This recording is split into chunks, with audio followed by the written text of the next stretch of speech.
Welcome back, you're watching the Magnetic Island Adventurethon.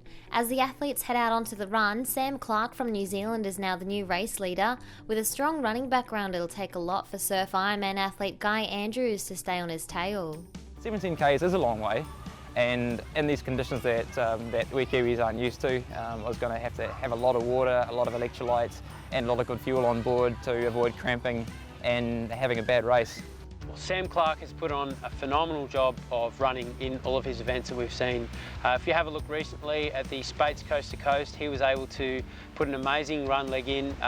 One of the things Sam Clark is going to have to deal with on this run though is the heat, 33 degrees, 60% humidity. That's not going to be easy for a guy who's just left a town at 17 degrees in New Zealand and then gets slapped in the face with a wet fish of humidity. Look, on the run leg, Guy Andrews certainly is not as streamlined a runner as, say, Sam Clark or Sam Steadman. All he's going to have to do is keep a consistent run speed, especially with Steadman. I know that's going to be one that he's keeping his eye on. Guy Andrews has been beaten by Sam Steadman before.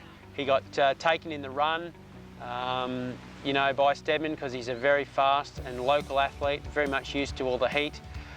So that's something that I know that Guy Andrews is going to be, keeping his eye on, making sure he's got a decent lead so that he can outlast Steadman over that run course. Certainly grueling on the body. I had a few cramps and trying to stay on top of the nutrition, and I worked really hard in the ski, which just put me a little bit behind. If you can relax the legs in the ski a little bit, but today, there's none of that. Trying to keep up and keep the time distance to a minimum, I guess. And I enjoy getting in the hurt locker in the run and trying to run at home.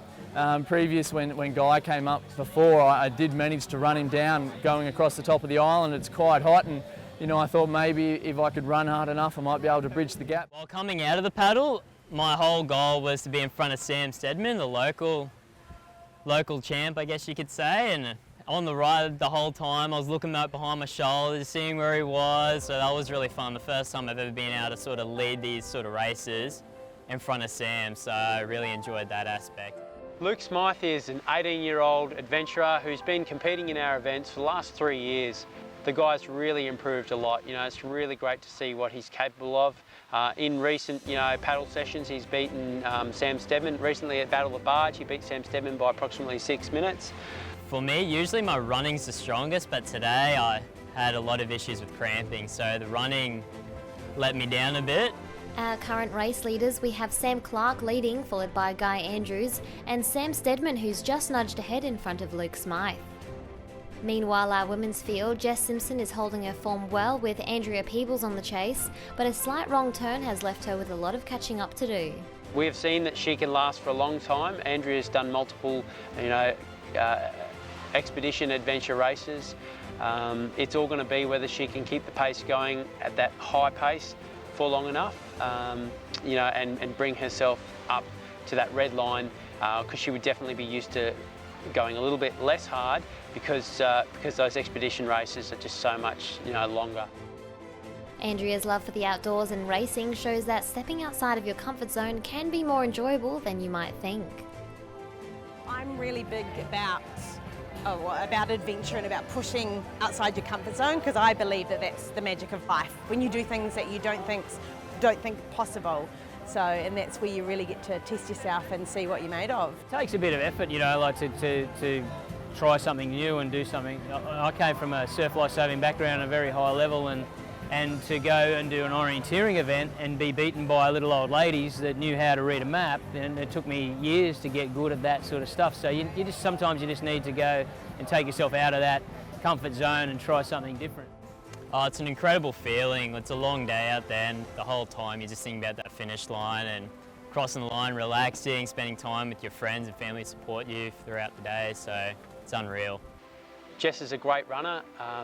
At the Spates Coast to Coast, there's some really technical running that she would have had to get through there. Magnetic Island being hot, that's another thing she's going to have to deal with, technical running in the heat. So those miles of technical running that she's got is definitely going to be a major advantage for her. The best views out on course and of the island can be seen with Townsville Helicopters, who provide 15-minute and half-hour flights for locals and holidaymakers wanting to see more of the island from above.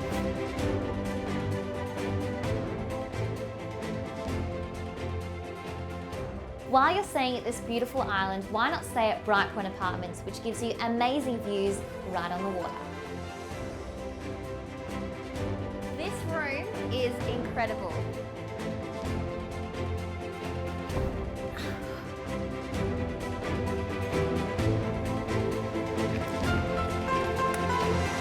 Oh, it's hot. Coming up, we'll see if Clark can hold off Andrews. How do the kids find their junior Adventurethon? And a little fire has the crowd going wild with some after-party celebrations.